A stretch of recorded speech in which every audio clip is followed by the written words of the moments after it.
Bien, donc je vais essayer de vous parler de l'AD1. Et d'abord, je vous ai mis là une échelle stratigraphique extrêmement simplifiée dans laquelle on voit apparaître les grands moments de l'histoire de la planète. Et vous voyez que l'époque ADN est la période la plus ancienne de l'histoire de la planète, avec deux limites, 4,56 milliards d'années, qui est l'accrétion, la formation de la planète. On va voir ce qu'il faut en penser tout à l'heure. Et puis 4 milliards d'années qui correspond aux plus vieilles roches connues actuellement.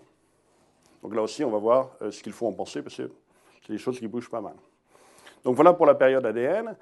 Elle est suivie par une période qui s'appelle l'Archéen, sur laquelle j'ai promis que je ne déborderai pas, mais certainement je serai amené à en dire malgré tout quelques mots. Période archéenne qui se termine à 2,5 milliards.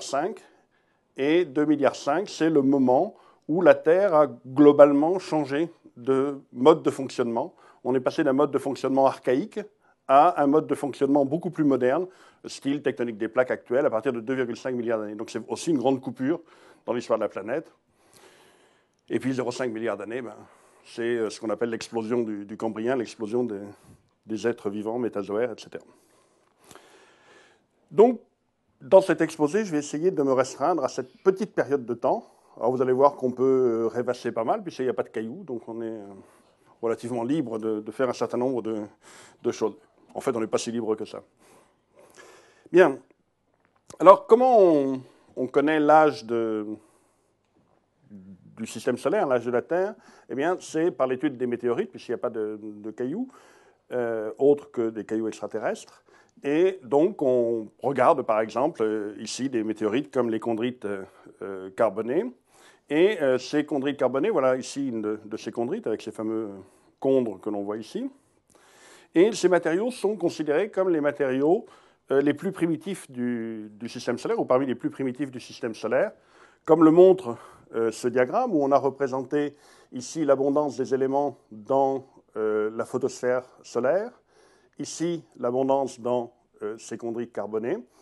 Et vous voyez que, hormis les éléments légers tels que l'hydrogène, l'hélium, l'azote, etc., eh bien, la plupart des éléments se disposent le long d'une droite de pente 1 qui passe par l'origine, qui montre que la composition de ces chondrites carbonées est la même que celle de la photosphère solaire, c'est-à-dire globalement la même que celle du système solaire, hormis donc les éléments légers. Ça veut dire que ces météorites ne se sont pas différenciées, n'ont pas eu le temps de se différencier, donc elles ont vraiment un caractère tout à fait primitif. Donc, probablement parmi les matériaux les plus anciens du système solaire. Alors, si on regarde maintenant ces chondrites carbonées, eh bien, on s'aperçoit, voilà ici une photo qui est faite en cathodoluminescence, où le rouge, globalement, correspond au magnésium, donc c'est l'essentiel des chondres qui sont constitués de livine, de pyroxène, donc des minéraux riches en magnésium. Et puis, vous avez des inclusions à l'intérieur, voilà ici, qui, elles, sont de couleur verte et bleue, c'est-à-dire le bleu, c'est l'aluminium, le vert, c'est le calcium. Et on a des inclusions qui ont une composition qui est complètement différente. Et c'est ce que l'on appelle les CAI pour Calcium Aluminium Rich Inclusions, donc des inclusions in French, riches en calcium et en aluminium. Et ces matériaux étant en inclusion sont un petit peu comme vous verriez une enclave dans un granit, c'est quelque chose de plus ancien que le reste de la météorite. Donc si on regarde ces météorites, globalement, on a deux constituants, d'abord du point de vue composition, mais aussi du point de vue chronologie. Vous avez les CAI, qui sont les matériaux qui ont dû se condenser les premiers, qui sont les plus réfractaires, et puis condensés dans un deuxième temps, et qui englobent donc les CAI qui existaient déjà au préalable. Vous avez le reste de la météorite, donc les chondres que l'on voit en rouge ici. Alors, ces matériaux ont été datés en utilisant ici les systèmes isotopiques du plomb, et ce que l'on voit, c'est qu'on a deux droite de référence, ici. Vous avez une droite ici qui correspond au chondre, donc qui correspond à la partie rouge que l'on voyait tout à l'heure sur la photo, et l'âge est de 4,564 millions d'années. Et ce que vous voyez, c'est qu'on a, lorsque l'on met les CAI dans le même diagramme, eh bien, on a une pente différentes, et on obtient un âge qui est légèrement différent, qui est de 4,567 millions d'années, et qui correspond à l'âge des plus anciens matériaux du système solaire. Alors, c'est un âge qui est pratique, hein, 4, 5, 6, 7, c'est assez facile à retenir, même si actuellement, on penche plutôt, les derniers résultats sont plutôt autour de 4, 5, 6, 8. C'est quelque chose qui est assez facile à retenir. Donc, cet âge des CAI est considéré comme le temps zéro du système solaire. Et donc, il sert souvent de référence pour exprimer les âges des roches ou des différents matériaux. Alors, je voudrais attirer votre attention sur un point, c'est que cet âge, c'est l'âge des CAI, ça n'est pas l'âge de la Terre en tant que système géologique. Les CAI sont les météorites, elles sont formées au tout début de l'histoire du système solaire, bien avant que les planétésimaux s'agrègent, s'accrètent pour donner la planète Terre. Donc c'est l'âge des matériaux les plus anciens du système solaire, mais ça n'est pas l'âge de la Terre proprement dite. Donc c'est le temps qui sert de référence, le T0, mais ça n'est pas l'âge donc de la Terre. On reviendra un petit peu là-dessus plus tard. Donc voilà pour la première limite de l'ADN, donc limite qui est assez floue parce que c'est une limite sur l'âge des météorites et pas réellement sur l'âge de la planète. L'autre limite, ce sont les matériaux anciens, les roches les plus anciennes que l'on connaisse. Et ces roches les plus anciennes, je dis bien les roches, hein, pas les matériaux les plus anciens, on va les trouver essentiellement dans l'hémisphère nord. Donc il y a des très grands affleurements au Groenland, mais j'allais dire c'est des choses qui sont à 3,8 milliards d'années, c'est relativement jeune. Et puis il y a deux endroits où on trouve des roches vraiment très vieilles, c'est Akasta, ici, dans les territoires du nord-ouest, ici. Et puis un endroit que vous connaissez peut-être sous le nom de Purpose Cove, et qui maintenant s'appelle Nuvagittuk, du nom inuit, et qui se trouve ici, où on a donc des matériaux qui sont des matériaux très anciens. Et donc je n'ai pas résisté, comme Muriel le pensait, à vous montrer quelques photos de vacances dans ces coins-là. Donc voilà pour les matériaux les plus anciens, ce sont les gneiss d'Akasta, au Canada. Et voilà ici la petite île sur lesquelles se trouvent ces gneiss d'Akasta. Donc c'est quelque chose qui est assez réduit en dimension. Du point de vue conditions de terrain, ben voilà, le moyen d'accès, c'est l'hydravion. Et il y a une jolie petite plage, plutôt sympa. Il y a un petit coin pour faire le barbecue. Si on oublie les moustiques et les petites mouches noires, c'est plutôt sympathique. Les matériaux, eh bien, on a des gneiss ici. Donc tout de suite, on a pensé que c'était des choses un peu anciennes. On a ces gneiss, vous voyez qu'il y a une foliation qui est très marquée. Ils ont vous voyez qu'il y a des parties sombres, des parties claires. On voit qu'ils ont une histoire qui est assez complexe. Et ils sont recoupés par des veines de pegmatite ou de granit, si vous voulez, qui ont un âge de 3,6 milliards d'années. Ces matériaux, donc voilà ici un échantillon, puis vous pourrez en voir cet après-midi, des gneiss d'Akasta, eh bien, ils contiennent des minéraux, des zircons, et ces zircons ont donné un âge qui est de 4,03, 4,029. Bon, l'âge varie selon l'endroit du zircon où on mesure, mais vous voyez, c'est autour de 4 milliards d'années.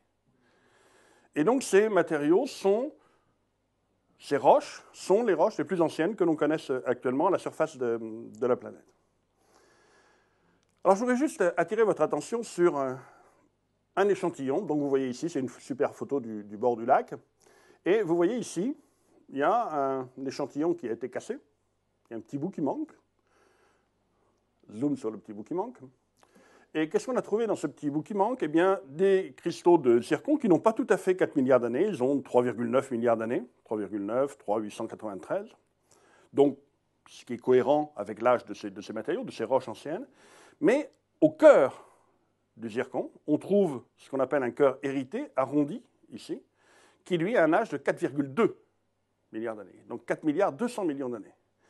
Ce qui veut dire que ces gneiss d'Akasta ont bien 4 milliards d'années. Mais ils se sont formés aux dépens d'un précurseur qui était plus ancien et qui avait 4,2 milliards d'années. Ce qui veut dire que, OK, ce sont les roches les plus anciennes que l'on ait trouvées aujourd'hui à la surface de la planète, mais il existait d'autres roches, et probablement de nature aussi granitique, dans ces régions-là, au moins 200 millions d'années avant. Donc, OK, ce sont les roches les plus anciennes, mais on voit là, avec ce cœur de zircon hérité, qu'il y avait autre chose avant, il y avait d'autres roches, et probablement des roches de croûte continentale. Ça va être une partie de la discussion que l'on va avoir tout à l'heure. Alors, donc voilà, pour ces roches les plus anciennes. Alors vous avez peut-être vu aussi, parce qu'on en a beaucoup parlé dans la littérature scientifique et puis sur Internet, c'est quelque chose voilà, c'est un article à Science qui est sorti en septembre 2008 et qui, à partir des données de néodyme 142, dit, ben voilà, on a des roches à 4,3 milliards d'années à Nuvagittuq, donc toujours dans le nord canadien. Donc voilà ici un âge à 4,3, enfin 4,28. Et je voudrais faire quelques commentaires sur cet âge. Alors, bon voilà, l'endroit où ça se trouve, c'est toujours aussi pelé que dans la région d'Akasta. On trouve des formations ferrifères rubanées, donc qui ont, elles, probablement un âge de 3,8 milliards d'années. On trouve des gabbros, ici, des dikes de gabbros. Donc vous voyez ici un filon de gabbros, qui a donné un âge néodyme de 4 milliards d'années. J'ai dû passer quelque chose, là.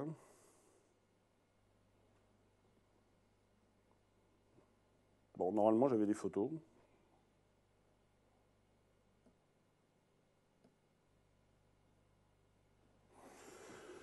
Là, je suis un peu inquiet. Bon, ils sont dans le désordre, peu importe. Donc, on trouve aussi, associé à ça, des amphibolites. Alors, vous allez me dire, c'est une drôle d'allure pour une amphibolite. Une amphibolite, c'est une roche qui, normalement, est constituée d'amphiboles, par exemple de la hornblende, qui est un minéral noir. Et cette amphibolite a été appelée amphibolite de faux, parce qu'elle a vraiment l'allure d'une fausse amphibolite, parce que l'amphibole est blanche. C'est une cummingtonite, d'où le nom de faux amphibolite. Donc ce que vous voyez là, c'est une amphibolite avec en blanc l'amphibole, en rose le grenat, et puis en noir de la biotite. Et ce matériau... Non, alors absolument, il faut que je revienne en arrière, je suis désolé là pour... Ce matériau a été daté par deux méthodes. La méthode basée sur le 142 néodyme, donc qui est une radioactivité éteinte, qui provient de la désintégration du 146 samarium, et l'âge obtenu, ici, par cette droite que vous voyez ici, alors qu'on a un peu forcé à passer par la Terre moderne, est un âge de 4,28 milliards d'années. Donc ça en ferait, effectivement, les roches les plus anciennes, plus vieilles qu'Akasta. Petit problème, en utilisant un autre isotope du néodyme, le 143 néodyme, donc qui provient de la désintégration du 147 samarium, on obtient un âge de 3,82 milliards d'années. Donc vous voyez que les deux systèmes isotopiques du néodyme donnent des âges différents. Et actuellement, disons la communauté scientifique, bien que ce soit un résultat relativement récent, la communauté scientifique pense que l'âge de 4,3, enfin de 4,28, s'il a une réalité, c'est plutôt un âge de différenciation de quelque chose à l'intérieur du manteau, et ce n'est certainement pas l'âge de la roche. Donc ces roches sont actuellement considérées, même par les auteurs de cet article actuellement, comme étant un âge de 3,8 milliards d'années, enfin 3,82. Donc voilà, ça a été un scoop dans Science. On a dit, voilà, c'est les roches les plus vieilles, mais bon, manque de chance. Tout le monde maintenant pense qu'elles ont un âge effectivement de 3,8 milliards d'années. Alors c'est déjà respectable, mais ce ne sont pas ces âges anciens d'Akasta. Donc voilà la petite parenthèse que je voulais faire sur ces formations et sur cet article qui est sorti il y a 2 ans dans Science. Alors, à quoi ressemblait la Terre à l'AD1 ? Alors les gens se sont un peu lâchés, et il y a globalement 2 écoles. Donc là, j'ai piqué sur Internet un certain nombre de représentations de la Terre ADN. Vous voyez ici une Terre avec la surface fondue, des météorites qui tombent plusieurs par minute. Voilà ici une autre vision, tout aussi catastrophique. Ici, une Terre complètement fondue. Bon, voilà. Donc, une des visions que les gens ont ou ont eu de la Terre ADN, c'est une surface extrêmement agitée, éventuellement fondue, des météorites qui tombaient à tout bout de champ. Donc un véritable enfer, d'où le nom d'AD1, qui vient de Hadès, le dieu des enfers. Et puis à cette vision s'oppose une vision complètement différente, d'une Terre plutôt tranquille, avec des continents, des océans. Voilà cette autre vision, là on ne voit pas d'océan, mais c'est une vision assez calme, quelques volcans, etc. Et donc on a une vision radicalement opposée de la Terre ADN, avec une surface calme, donc comme je vous dis, éventuellement des océans, des continents. Bon, je ne dirais pas qu'ils ressemblent à la Terre actuelle, mais quelque chose qui n'est pas du tout une Terre infernale où tout est fondu, chaud, où il tombe des météorites à tout bout de champ. Donc voilà, il y a ces deux visions de la Terre ADN, et c'est un petit peu ça que je vais essayer de discuter. Est-ce qu'on va pouvoir trancher entre ces deux visions, et est-ce qu'elles sont incompatibles, ou est-ce que c'est des choses qui sont succédées dans le temps, des états de la Terre qui sont succédés dans le temps? On va essayer de discuter ça.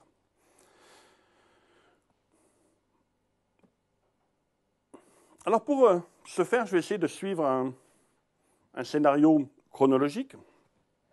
Donc vous connaissez la structure de la Terre, hein, avec au cœur une graine solide de fer, autour un noyau, lui aussi constitué de fer, enfin d'un alliage fer-nickel qui est à l'état liquide.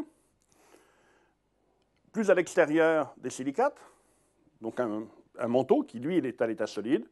Et puis enfin, dans la partie la plus externe, des croûtes qui sont ou la croûte continentale ou la croûte océanique, et qui sont elles aussi à l'état solide. Ce que l'on voit là, c'est que la Terre est différenciée en un certain nombre d'enveloppes, en un certain nombre de couches. Et donc la question est de savoir quand et comment se sont différenciées ces différentes couches. Alors il y en a pour lesquelles on a une réponse immédiate, enfin partielle mais immédiate. Par exemple, la croûte continentale, elle se forme encore aujourd'hui. Hein, dans les zones de subduction, aujourd'hui, on extrait de la croûte continentale à partir du manteau. Donc voilà, il y a une de ces enveloppes qui continue à se former aujourd'hui. Mais est-ce qu'il en est de même pour les autres enveloppes? Et donc, une des questions qui s'est posée, c'est la différenciation noyau-manteau. Quand a eu lieu cette séparation entre les silicates et le fer et le nickel? Alors, cette différenciation, noyau-manteau, et la datation de cet événement ont été réalisées à l'aide de radioactivité éteinte et d'un système qui est un système plutôt sympa, qui est le système hafnium-182 donne tungstène 182 par désintégration. Alors ce système est sympa pour plusieurs raisons. Une des raisons, c'est que la demi-vie est de seulement 9 millions d'années. C'est-à-dire que c'est une radioactivité dite éteinte, hein, ça fait belle lurette qu'il n'y a plus de 182 HF sur notre planète. Puisque, effectivement, tout le HF 182 aura disparu en moins de 60 millions d'années. Ça veut dire que ce chronomètre va être intéressant pour dater des événements qui se sont produits avant 60 millions d'années. Puis après 60 millions d'années, le chronomètre il aurait été arrêté. Donc c'est un chronomètre qui va être particulièrement pointu pour dater des événements qui se sont passés très tôt dans l'histoire de la planète. Et puis il y a autre chose qui est intéressant dans ce système, c'est que l'hafnium est ce qu'on appelle un élément lithophile. Alors c'est un grand terme pour dire que l'hafnium il va avoir tendance à aller dans les silicates. Et les silicates, ça va être le noyau. Ça va être le manteau. Et éventuellement la croûte plus tard. Alors que le tungstène, lui, est sidérophile, c'est-à-dire qu'il va aller dans les métaux. Donc il va avoir tendance à aller dans le noyau. Donc on a un système qui est particulièrement intéressant parce qu'il va fortement fractionner lors de la séparation silicate-noyau, silicate-fer, puisque l'atome parent va aller dans les silicates, l'atome fils ou fille va aller dans le fer, et puis il va permettre de dater des événements très précoces dans l'histoire de la planète. Alors, j'essaie de détailler un petit peu, si vous n'êtes pas tous familiers avec ces systèmes. Si on considère que la différenciation noyau-manteau a eu lieu après 60 millions d'années, c'est-à-dire que 60 millions d'années après ce T0 qu'on a fixé tout à l'heure, si cette différenciation a eu lieu après 60 millions d'années, tout l'hafnium se sera désintégré en tungstène. Et donc, ça veut dire quoi? Ça veut dire que tout le tungstène sera passé dans le noyau. Il n'y en aura plus pour être resté sous forme d'hafnium dans les silicates. Donc, si la différenciation noyau-manteau a eu lieu après 60 millions d'années, tout le tungstène va se retrouver dans le noyau. En revanche, si la différenciation a eu lieu moins de 60 millions d'années après le début de formation du système solaire, eh bien, une partie de l'hafnium se sera effectivement désintégrée en tungstène, 182, et va se retrouver dans le noyau. Mais il sera resté un petit peu d'hafnium, 182, qui n'aura pas eu le temps de se désintégrer, parce qu'on est avant 60 millions d'années. Et cet hafnium, lui, va être piégé dans les silicates. Et une fois piégé dans les silicates, il va se désintégrer en tungstène. Mais ça veut dire donc que si on trouve un excès de tungstène dans les silicates, eh bien, de tungstène 182, hein, ça veut dire que la différenciation noyau-manteau a eu lieu avant 60 millions d'années. Et donc, on sera capable de dire, ben voilà, globalement, par rapport à 60 millions d'années, ça a eu lieu avant ou après.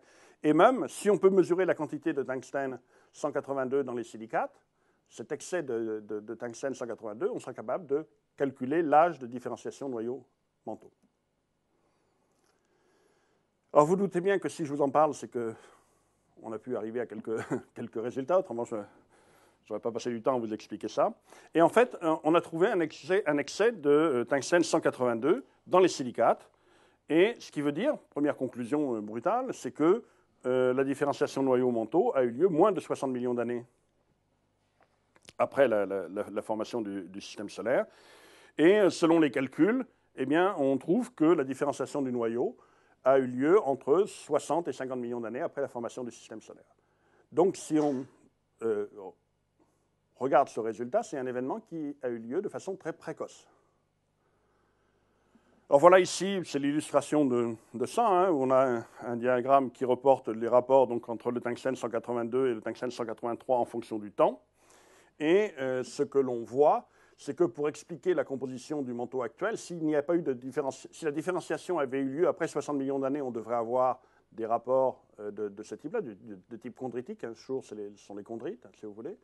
Et en fait, on a des rapports qui sont beaucoup plus élevés dans le manteau, ce qui veut dire que ça a divergé, la différenciation a eu lieu à un moment que l'on peut calculer et qui est de l'ordre de 30 millions d'années. Bien. Alors, ça, c'est ce que l'on pourrait penser être dans un monde idéal, où, effectivement, dans ce monde idéal, où tout le tungstène 182 proviendrait de la désintégration de l'hafnium 182. Alors, il y a un certain nombre de limitations, de limites à ça, et ça débat beaucoup actuellement sur l'âge de la Lune, justement, à propos de ça. Par exemple, sur la Lune, on sait que l'on peut fabriquer du tungstène 182 de façon cosmogénique, c'est-à-dire par réaction de tantale 181 avec des neutrons. Et à ce moment-là, la source ici du tungstène 182, eh bien, ça n'est plus uniquement l'hafnium 182. Ce qui veut dire qu'on a un autre moyen cosmogénique de produire du tungstène 182. Et donc l'excès de tungstène 182 que l'on va trouver dans certains silicates, il peut provenir effectivement de la désintégration de l'hafnium 182, mais il peut aussi provenir de réactions cosmogéniques de ce type-là. Donc sur la Lune en particulier, ça pose un problème important. Autre limitation, c'est que pour ce faire, pour calculer, vous l'avez peut-être vu, je reviens sur le diagramme précédent, vous voyez qu'on fixe, pour faire ces calculs, on considère que le rapport entre l'hafnium, entre les deux isotopes de l'hafnium, le 182 et le 180, est constant. Et qu'il est constant et homogène au niveau du système solaire. Donc ça, c'est une hypothèse, mais une hypothèse qui pourrait très bien ne pas être totalement vraie, c'est-à-dire que le rapport 180, il pourrait y avoir des hétérogénéités à l'intérieur du système solaire, et à ce moment-là, ça remet un petit peu en cause les datations que l'on peut établir de cette manière-là. Donc voilà un peu l'idée que je voulais faire passer, c'est qu'on a un âge qui nous indique une différenciation précoce noyau-silicate, mais voilà, il y a un certain nombre de limitations, et en particulier l'histoire du tantale qui donne du 182 tungstène cosmogénique. C'est quelque chose qui est beaucoup discuté actuellement, et les gens pensent que peut-être, si ça c'est vrai, alors la différenciation du noyau a été un peu plus tardive dans l'histoire de la planète. Quoi qu'il en soit, c'est un événement qui s'est produit très tôt. Très très tôt dans l'histoire de la planète. Et ça a des implications. Les gens se posent des questions, en particulier de savoir si la Terre existait en tant que planète comme on en connaît actuellement lorsqu'a eu lieu cette différenciation. C'est-à-dire que si effectivement on prend 30 millions d'années comme âge de la différenciation noyau-manteau, Actuellement, les gens qui font la modélisation sur la formation des planètes pensent qu'il a fallu plusieurs dizaines de millions d'années, voire éventuellement jusqu'à 100 millions d'années pour fabriquer les planètes telluriques. Ça voudrait dire que cette différenciation n'a pas eu lieu sur la planète Terre en tant que planète objet géologique actuel, mais a eu lieu dans des objets plus petits, tels les planétésimaux, des choses comme ça. Ce qui veut dire que dans ce cas-là, ça a tout un tas d'implications. Si la différenciation silicate-fer a eu lieu sur des objets plus petits, il a fallu qu'il y ait un deuxième épisode sur la planète Terre de différenciation. Une fois que ces objets sont tombés les uns sur les autres, il a fallu malgré tout que le fer puisse aller se concentrer dans la partie centrale. Donc voilà les débats qu'il y a sur ce sujet. Il y a une chose en tout cas qui est sûre, c'est que c'est quelque chose qui s'est passé très tôt dans l'histoire de la planète.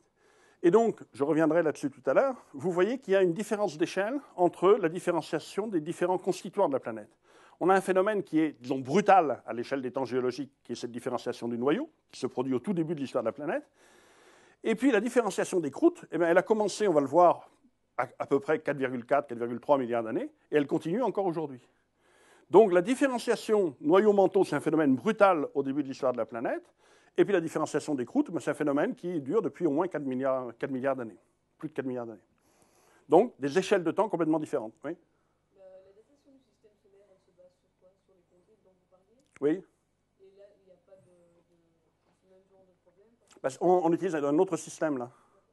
Là, c'était basé sur le système plomb, enfin uranium-plomb, etc.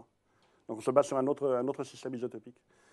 Mais l'utilisation de cet autre système isotopique pour dater la différenciation noyau-manteau ne marcherait pas tout simplement parce que, bon, l'avantage du système hafnium-tungstène, c'est qu'il se sépare.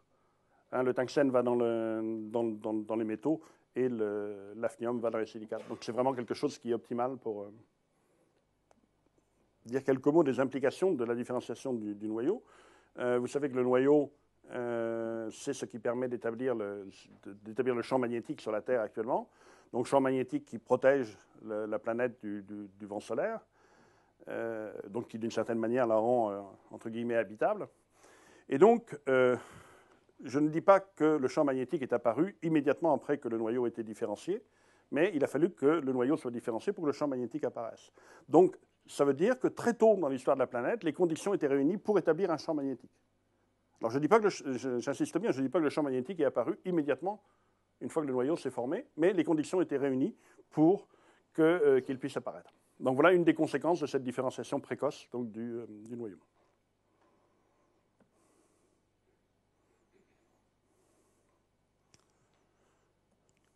Voilà un super tableau qui essaie de replacer dans l'échelle des temps géologiques qui inclut l'archéen ici et l'AD1, et donc qui montre que la différenciation de noyau a été un phénomène précoce. Et ce tableau, là, je vais essayer de le remplir au cours de l'exposé. Deuxième événement important à l'AD1, c'est la formation de ce qu'on appelle l'océan magmatique. Et cette notion d'océan magmatique, c'est quelque chose qui est venu de l'étude de la Lune. Donc sur la Lune, vous voyez, il y a globalement deux grands types de terrains, des blancs et des noirs. Il y a eu un certain nombre de personnes, dont des géologues, qui ont pu aller ramasser quelques cailloux sur la Lune. Et si on regarde les terrains, par exemple les terrains blancs, ici, eh bien les cailloux qu'on va pouvoir ramasser là sont de couleur blanche, fort heureusement. Et quand on les regarde au microscope, eh bien, on s'aperçoit qu'ils contiennent une quantité extrêmement importante. Ils sont même constitués exclusivement de plagioclase, donc d'un feldspath. Et ces roches portent le nom de anorthosites. Bon, peu importe le nom, mais ce sont des roches constituées d'une accumulation de cristaux de plagioclase que vous voyez là. Ce que vous voyez sur cette photo, c'est que toutes ces roches blanches couvrent une surface extrêmement importante de la Lune, donc ça veut dire qu'elles sont extrêmement abondantes en surface de notre satellite. Et puis quand on regarde la composition de ces anorthosites, eh bien, bon, là on a reporté les teneurs en terres rares normalisées au chondrite, bon, peu importe. On obtient un spectre, on va voir ce qu'on peut en faire tout à l'heure, on obtient un spectre qui a cette allure ici, donc qui est assez régulier pour toutes les terres rares, avec simplement une augmentation de l'abondance d'un élément qui est l'europium.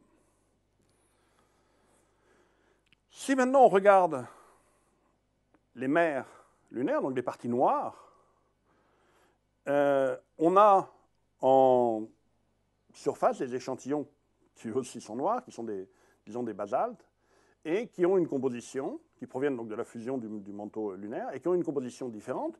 On y reconnaît bien un certain nombre de cristaux de plagioclase en noir et blanc ici, mais il y a énormément de pyroxène, et on peut aussi trouver de l'olivine. Donc il y a énormément d'autres minéraux, ils ont une composition qui est une composition différente, et du point de vue des terres rares, cette composition est en quelque sorte complémentaire de celle des anorthosites. C'est-à-dire que les anorthosites ont de faibles teneurs en terres rares et ce que l'on appelle une anomalie positive en europium, alors que ces basaltes des mers lunaires sont riches en terres rares et ont une anomalie négative en europium. Et donc cette espèce de symétrie, par rapport à un plan de symétrie qui se situe quelque part par là, cette espèce de symétrie a fait considérer que ces matériaux pouvaient être complémentaires l'un de l'autre et qu'ils marquaient en fait la différenciation de deux parties dans la Lune à partir de quelque chose qui aurait été chondritique et avec un spectre qui aurait été, enfin chondritique ou avec un spectre plat, en tout cas quelque chose comme ça. Et donc une différenciation avec d'une part les anorthosites et d'autre part un manteau qui, par fusion, a donné ces basaltes des mers lunaires. Et donc l'idée est venue que eh bien, le manteau de la Lune, au début de l'histoire de notre satellite, ait pu être intégralement fondu. Une partie, pardon, a pu être intégralement fondue. Donc on aurait eu dans le manteau une partie fondue dans la partie supérieure, une partie non fondue plus en profondeur. Alors cette fusion, l'énergie nécessaire à la fusion peut venir de l'énergie gravitationnelle d'accrétion et surtout, je passe au dernier, les radioactivités de longue période, des intégrations de deux isotopes de l'uranium, du thorium, du potassium, etc. Donc une augmentation de chaleur. À cette époque-là, pas encore de convection pour évacuer efficacement cette chaleur. Et donc, le seul moyen de l'évacuer, c'est la conduction, qui est un moyen assez peu efficace.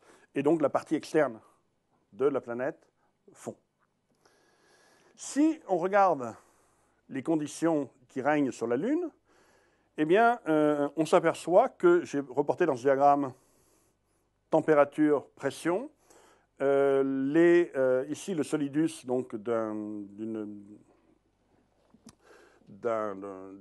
péridotite ici, et les domaines de stabilité des différents minéraux, olivine, clinopyroxène, plagioclase. Et ce que l'on voit dans les conditions lunaires, c'est que lors de la cristallisation de cet océan, on va d'abord cristalliser de l'olivine, puis du plagioclase, puis du pyroxène. Donc le plagioclase va être l'une des premières phases, va être la deuxième phase, même pour être précis, à apparaître lors de la cristallisation.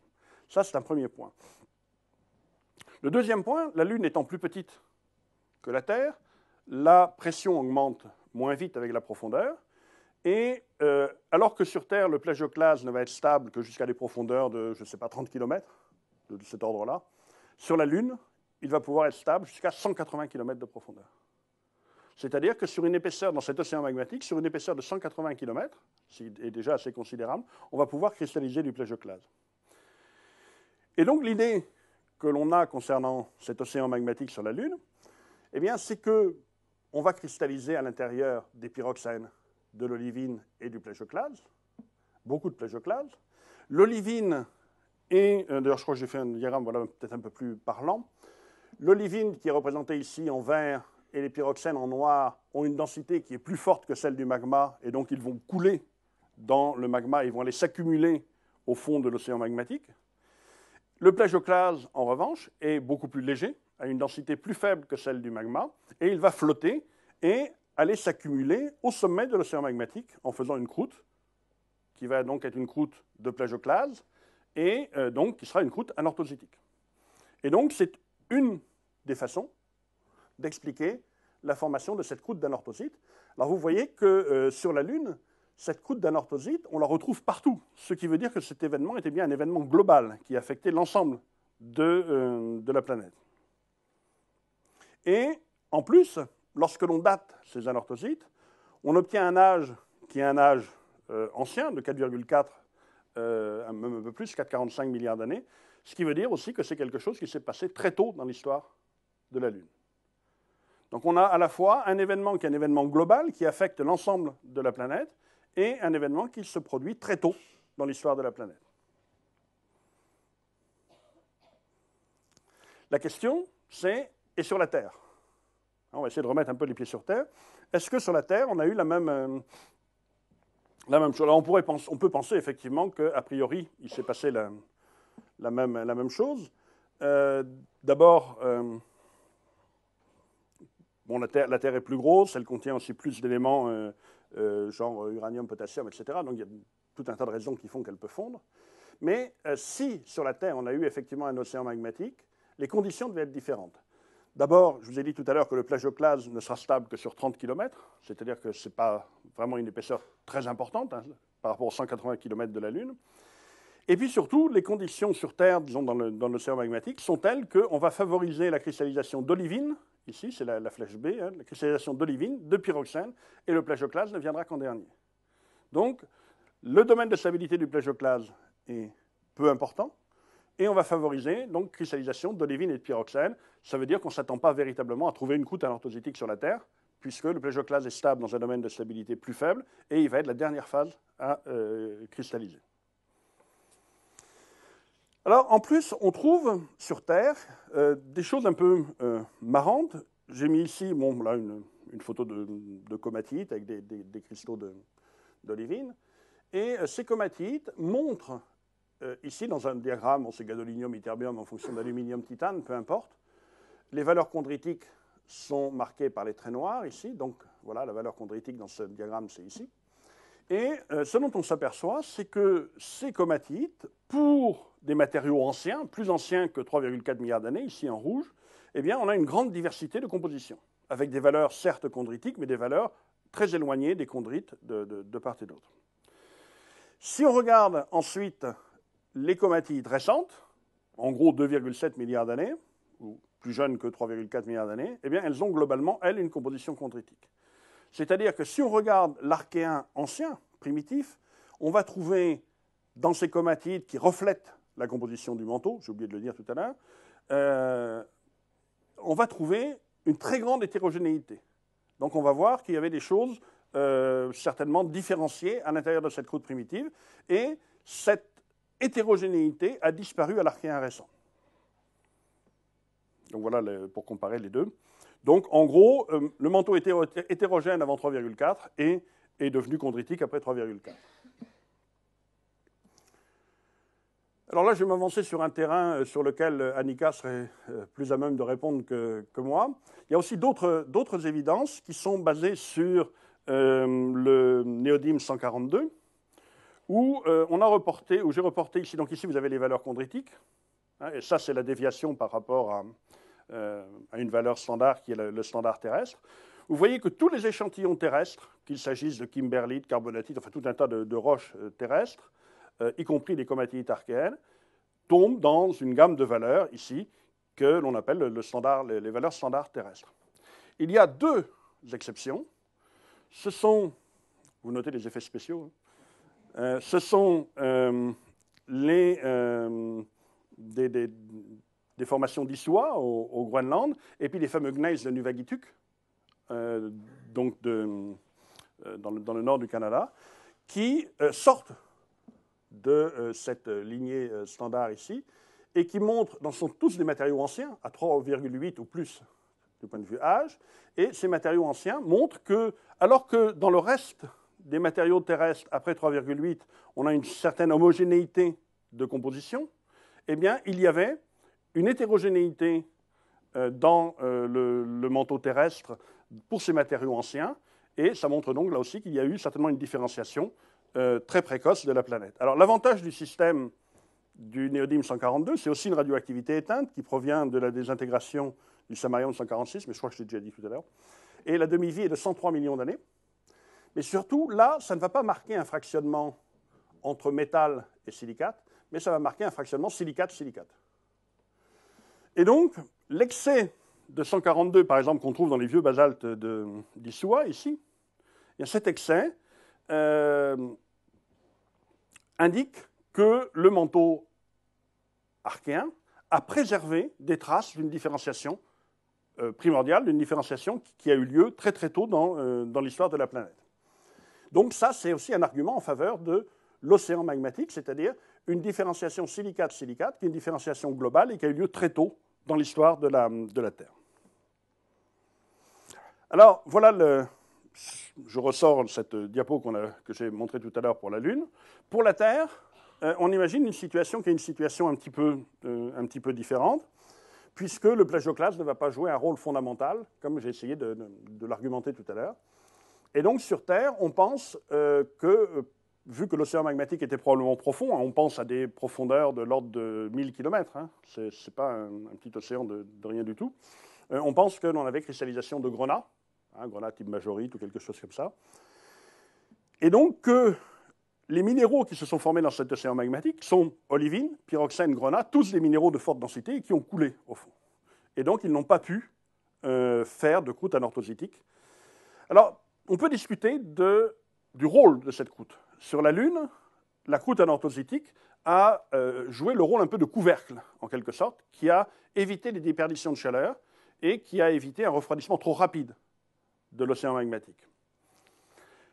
Le problème sur Terre, c'est qu'il n'y a pas de croûte anorthositique. Et donc, vous allez me dire, bon, ok, le sommet de l'océan magmatique va se refroidir, mais s'il se refroidit, ça va donner, voilà, on va solidifier les roches, mais ces roches vont très rapidement couler dans l'océan magmatique, parce qu'elles sont plus denses que le liquide, et elles vont s'enfoncer. Et très rapidement, on va refroidir l'océan magmatique, très vite, et on n'aura probablement pas le temps, si on a un tel système de refroidissement, on n'aura probablement pas le temps de créer cette différenciation que l'on voit avec les comatites, que l'on voit avec les isotopes du néodyme. Et donc, l'idée, c'est qu'il faut absolument trouver un couvercle que l'on puisse mettre à la surface de cet océan magmatique et qui soit quelque chose de léger et qui protège cet océan magmatique d'un refroidissement trop brutal. Donc il y a eu tout un tas d'hypothèses qui ont été émises. Je vous présente ici, c'est celle de Francis Albarel, en gros, hein, qui dit, voilà, si on altère la partie supérieure de l'océan magmatique solidifié, si on l'altère avec de l'eau, alors là j'ai mis un océan, j'aurais pu mettre des bateaux, ça aurait été aussi anachronique, ça peut être aussi de la vapeur d'eau, hein, ça peut être de l'eau sous forme de vapeur, peu importe. Eh bien, si on altère par exemple ces basaltes qui vont se former à la surface, l'olivine, les pyroxènes vont se transformer en serpentine, et les serpentines sont des minéraux extrêmement légers, qui, eux, vont donner une flottabilité à cette croûte qui ne sera pas recyclée à l'intérieur de l'océan magmatique et qui donc va jouer le rôle de couvercle et permettre un refroidissement beaucoup plus lent de l'océan magmatique. On va le cuire à l'étouffer, là, tranquillement. Et ça a un autre avantage, cette croûte de serpentine, c'est que ça permet les réactions de fabrication des serpentines permettent, toujours selon l'hypothèse d'Albarel, de libérer un certain nombre de gaz, H2, CH4, etc., qui, a priori, devraient donner une atmosphère réductrice qui serait beaucoup plus compatible avec des réactions de type Miller ou autre. Bon, c'est un peu dans cette hypothèse-là, c'est quelque chose qui peut être relativement intéressant pour expliquer l'existence d'une atmosphère réductrice à ce niveau-là. Alors, comment on imagine que les choses se sont passées et pourquoi ces hétérogénéités ont disparu dans le manteau? Une des hypothèses qui est proposée, donc voilà ici l'état initial, océan magmatique avec une partie non fondue, une croûte éventuellement de serpentine au sommet, un épisode de cristallisation avec cristallisation de pyroxène, olivine, grenat qui vont s'accumuler à la base. Donc on va créer des zones appauvries en ces minéraux au sommet, enrichies en ces minéraux à la base. Et une fois que la convection commence dans le manteau, on va commencer à mélanger toutes ces différentes zones. La convection va affecter toutes ces zones, va mélanger toutes ces différentes zones.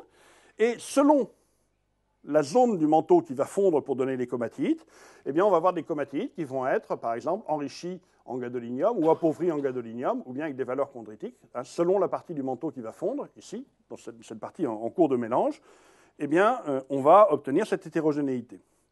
Au bout d'un certain temps, la convection ayant joué son rôle, le manteau va être homogénéisé. Hein, il faut compter au moins 1 milliard d'années pour arriver à faire ce genre de choses. Et on va retomber, comme ces parties sont complémentaires, elles sont toutes issues d'un manteau qui était a priori homogène au départ, eh bien, si on mélange tout ça, on va obtenir des valeurs qui vont être de type chondritique, telles celles qu'on observe ici. Donc, ce que l'on voit, ce que nous montrent ces comatites, ou ce que nous montrent les isotopes du néodyme, c'est l'hétérogénéité d'un manteau qui a été engendré très tôt dans l'histoire de la planète et qui a été détruite ensuite au cours du temps par les phénomènes de convection qui ont réhomogénéisé ce manteau.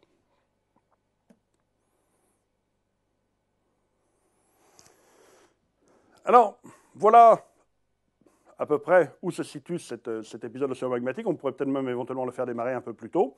Il y a une chose dont on est à peu près sûr, c'est que, et on va voir pourquoi, à 4,4 milliards d'années, cet océan magmatique était intégralement refroidi.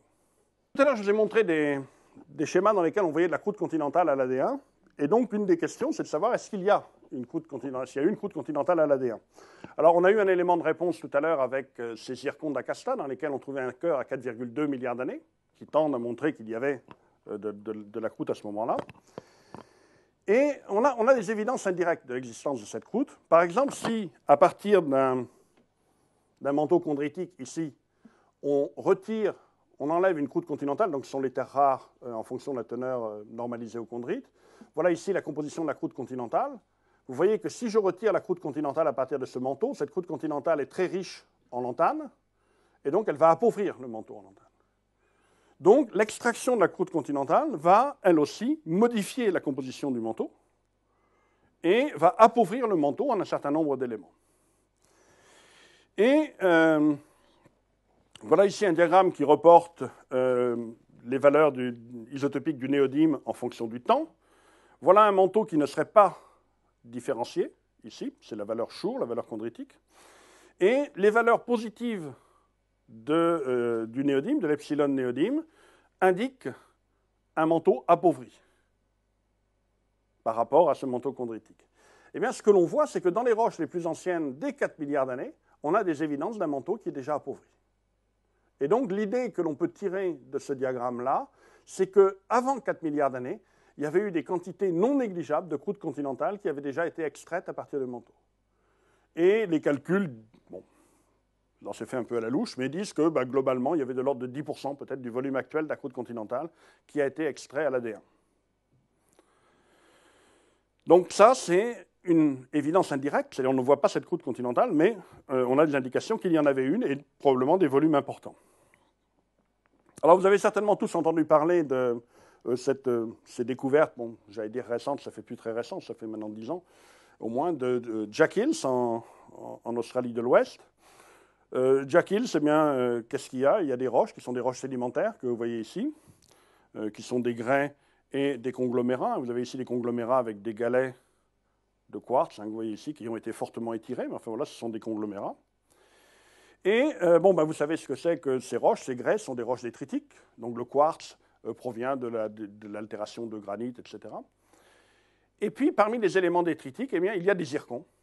Donc les zircons, c'est un minéral de formule ZrSiO4 qui est extrêmement résistant à l'altération et qui en plus contient un peu de thorium et d'uranium éventuellement, et donc qui peut être très facilement daté.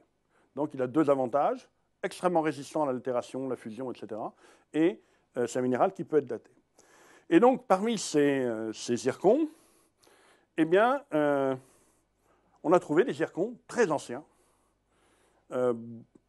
On va voir tout à l'heure la gamme de répartition, mais on a trouvé des zircons dont l'âge dépassait 4,3 milliards d'années, et on a même trouvé 2 cristaux qui avaient 4,4 milliards d'années. Alors, donc ça a déjà été, déjà c'était un scoop, du coup là ce sont les plus vieux matériaux terrestres, ce ne sont pas des roches. La roche dans laquelle ces cristaux de zircons ont cristallisé ont totalement disparu, elle a été altérée, détruite, mais les zircons, eux, ont résisté.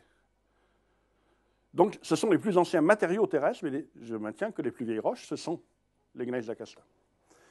Alors, l'âge est légèrement discuté pour les âges à 4,4 milliards d'années, que vous voyez ici un cristal de zircon. Vous avez ici la zone qui a été datée, et elle est près d'une fracture. Et donc, les gens disent, bon voilà, l'âge de 4,4 est relativement remis en cause, mais les âges à 4,3 ou 4, même 35, eux, ne sont pas discutés. Alors, cette population de zircons, en fait, elle est très intéressante parce que voilà la fréquence de répartition de ces zircons détritiques, j'insiste bien, ce sont des zircons détritiques. Voilà les âges. Donc, il y en a 2 à 4,4, mais vous voyez qu'à 4,3, il y a une population plus importante, mais il y en a à 4,2, 4,1, 4, 3,9, etc.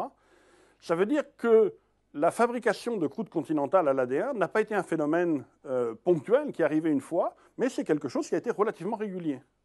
En particulier, vous voyez, entre 4 et 4,2, il y a eu formation de croûte continentale, certainement en volume important et de façon régulière. Donc ce n'est pas un événement accidentel qui aurait pu se produire à un moment donné, c'est quelque chose de relativement régulier, cette production de croûte continentale. Alors maintenant, j'espère que vous me croyez, mais vous êtes bien gentil, je dis que c'est de la croûte continentale. On peut trouver aussi des cristaux de zircon dans les basaltes. Ce n'est pas la chose la plus courante, mais on connaît des basaltes dans lesquels on a des cristaux de zircon. Et un basalte, ce n'est pas vraiment la croûte continentale, ce serait plutôt de la croûte océanique. Donc, quels sont les arguments qui permettent de dire qu'il s'agit vraiment de croûte continentale?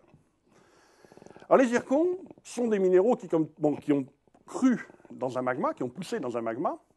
Et comme tous les minéraux qui poussent dans un magma, eh bien, au cours de leur croissance, ils vont englober d'autres minéraux qui sont en train de pousser dans le même magma.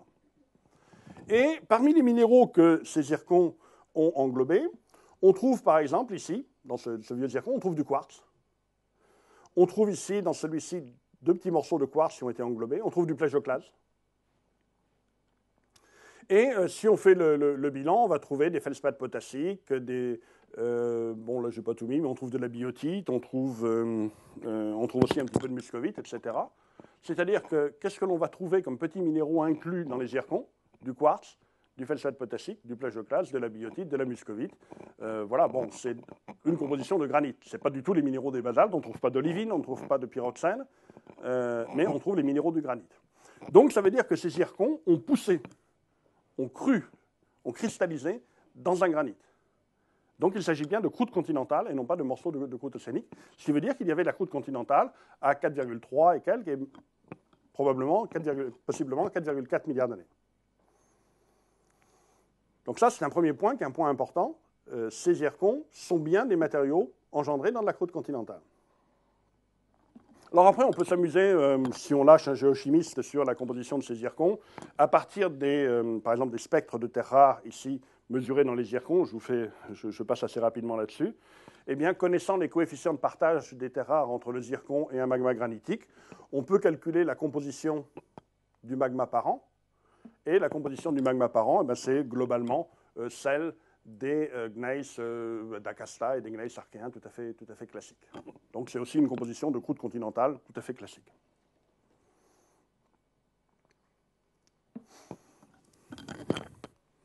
Là, c'est la même chose écrite. Il y a une petite différence, c'est que dans la croûte continentale classique archéenne, on n'a pas beaucoup de feldspaths potassiques. Et ici, on trouve fréquemment du feldspath potassique en inclusion dans ces cristaux de zircon. Donc ça, c'est une petite différence qu'on rediscutera peut-être tout à l'heure. Alors, quelque chose qui est intéressant, c'est que parmi les minéraux qu'on a retrouvés dans les zircons, il y a des minéraux hydratés. Il y a de la biotite, il y a de la muscovite. Ensuite, le zircon, donc je vous ai dit, ça a une formule qui est ZrSiO4, mais le zircon peut incorporer un tout petit peu de titane dans sa formule. Et la quantité de titane est proportionnelle à la température de cristallisation du zircon. Donc, en d'autres termes, si vous mesurez la quantité de titane dans les cristaux de zircon, vous pouvez évaluer la température de cristallisation du cristal. C'est ce qui a été fait. Et on trouve des températures de cristallisation relativement basses. Voilà ici l'histogramme de distribution des températures qui ont été recalculées de cette manière-là. Et on trouve des températures voilà, entre 650 et 750 degrés, quelque chose comme ça. Donc c'est quelque chose qui est un peu surprenant. Les températures de cristallisation de ces zircons sont relativement basses. Voilà, entre 680 et 750. Alors qu'est-ce que ça a comme implication?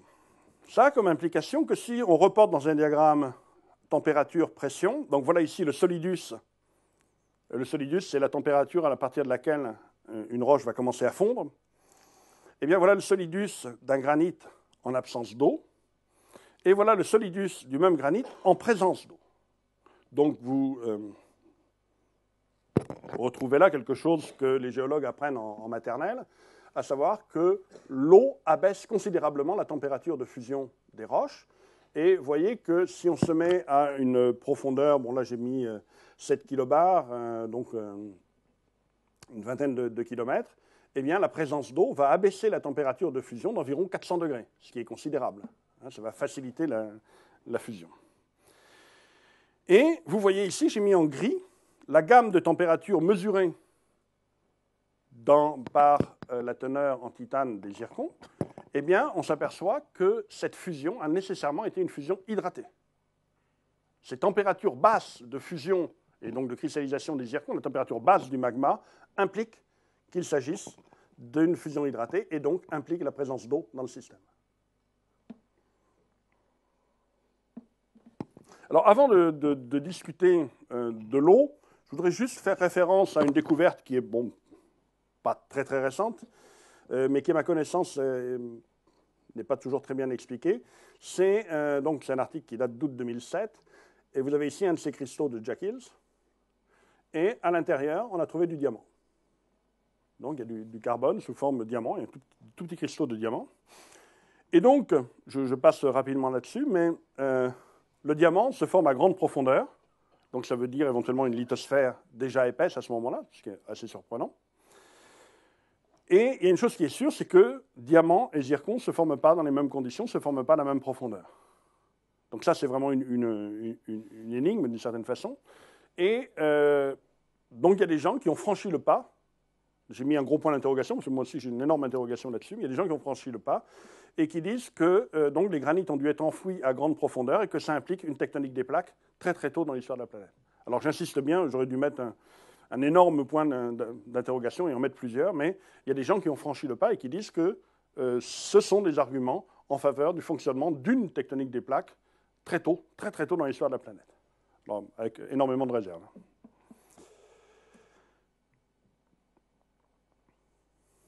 Donc voilà, première croûte continentale. Je montre sur mon écran avec le doigt, ça ne va pas être très pratique pour vous. Première croûte continentale à 4,4 et elle se forme encore actuellement aujourd'hui dans les zones de subduction. Alors la question, c'est une autre question qui est importante, c'est la question des premiers océans. Si on regarde parmi les roches de surface les plus anciennes, et qui se trouvent au Groenland, soit à Issois, soit à Kilia, on a des évidences de sédimentation. Donc on a des évidences d'eau, ça veut dire qu'à 3,8 ou 3,9 milliards d'années, il y avait de l'eau, il y avait des océans à la surface de la planète. Mais voilà, à 3,8, 3,9, on est très loin du début de l'histoire de la Terre, on est très loin de l'époque ADN. Qu'est-ce que l'on peut dire concernant l'ADN? Alors, les zircons de Jack Hills, on vient de voir qu'ils se sont formés par fusion hydratée. C'est-à-dire qu'il fallait qu'il y ait de l'eau dans le système au moment de leur formation. Vous connaissez aussi peut-être cette phrase de, je crois que c'est Allègre, oui, voilà, c'est ça qui l'a dit. Bon, on ne peut pas fabriquer de granit sans eau, et donc on ne peut pas fabriquer de croûte continentale sans océan. Alors, bon, ce n'est pas une démonstration que de dire que, puisqu'on a de la croûte continentale, il y avait des océans, mais c'est quand même une forte présomption en faveur de la présence d'océans et d'eau liquide à la surface de la planète à ce moment-là. Et puis quelque chose qui est important, c'est que ces zircons, ces cristaux de zircon de Jack Hills, ont été analysés quant aux isotopes de l'oxygène. Et donc voilà ici les résultats qui ont été obtenus, et vous voyez que par rapport à des valeurs mentéliques classiques, eh bien, les valeurs sont nettement supérieures, du delta O18, le rapport de l'oxygène 18 sur 16, sont nettement supérieures aux valeurs mentéliques, et le seul moyen d'expliquer ça, c'est de provoquer, de faire une altération hydrothermale à basse température. Et donc, qui dit altération hydrothermale, dit eau. Et effectivement, la conclusion que les géochimistes ont tirée de toutes ces analyses, c'est que la source du magma dans lequel a cristallisé les zircons de Jack Hills a fortement interagi avec de l'eau liquide. Ça veut dire qu'il y avait de l'eau liquide à la surface de la planète. Alors, est-ce qu'elle était permanente ou pas, ça c'est un autre problème. Mais il y avait des quantités importantes d'eau liquide à la surface de la planète à 4,3, 4,4 milliards d'années.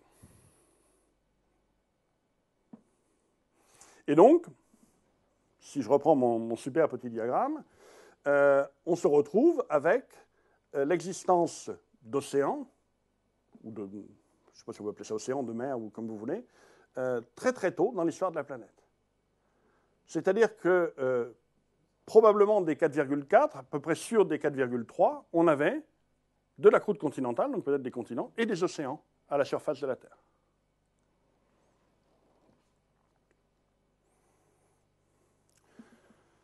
Alors, une des questions sur lesquelles je voudrais juste dire quelques mots, c'est l'origine de cette eau, ou du moins aborder les problèmes qui sont posés par l'origine de l'eau à la surface de la Terre.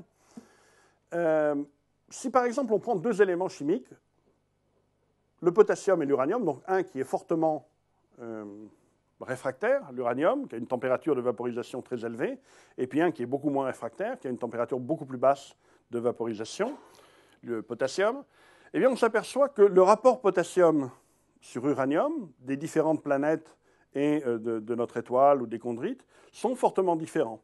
Et que globalement, il y a une corrélation pour toutes les planètes entre la taille de la planète et le rapport potassium-uranium. Plus la planète est petite, plus le rapport potassium-uranium est petit. Et si on considère que l'uranium a une température de vaporisation très élevée, qu'il est quasiment immobile, eh bien ça veut dire que le potassium, il y a eu du potassium de perdu par les systèmes planétaires. Et l'idée qui ressort de ça, c'est qu'une partie du potassium a pu être vaporisée dans les stades initiaux de la formation de la planète. Et il est évident que si le potassium a été vaporisé, des éléments tels que, des molécules telles que l'eau ou l'hydrogène et l'oxygène ont eux aussi été vaporisés.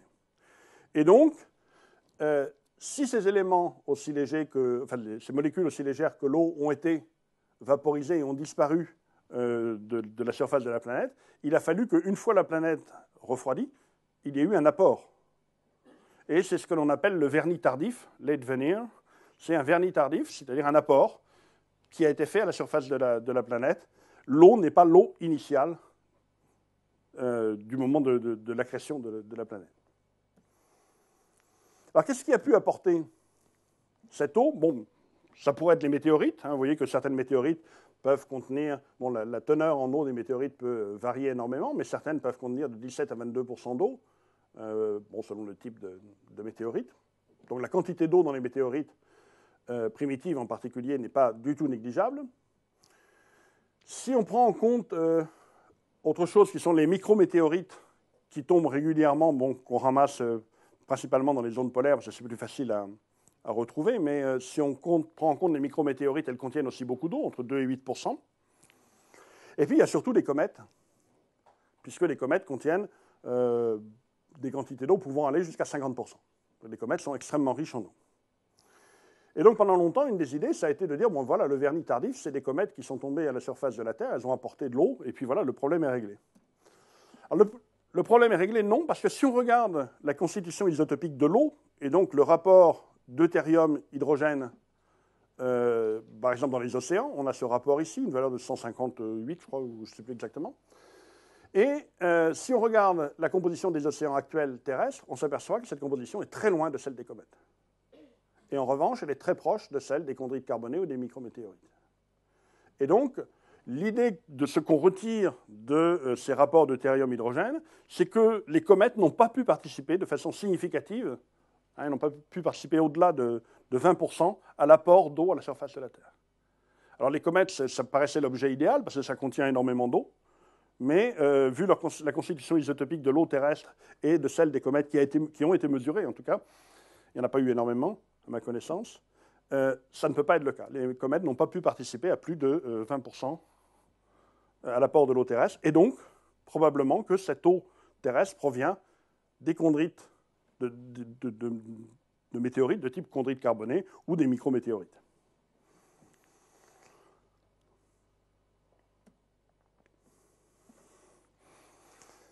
Alors ici, c'est juste un diagramme qui reporte une modélisation. Donc voici ici une composition de la Terre chondritique.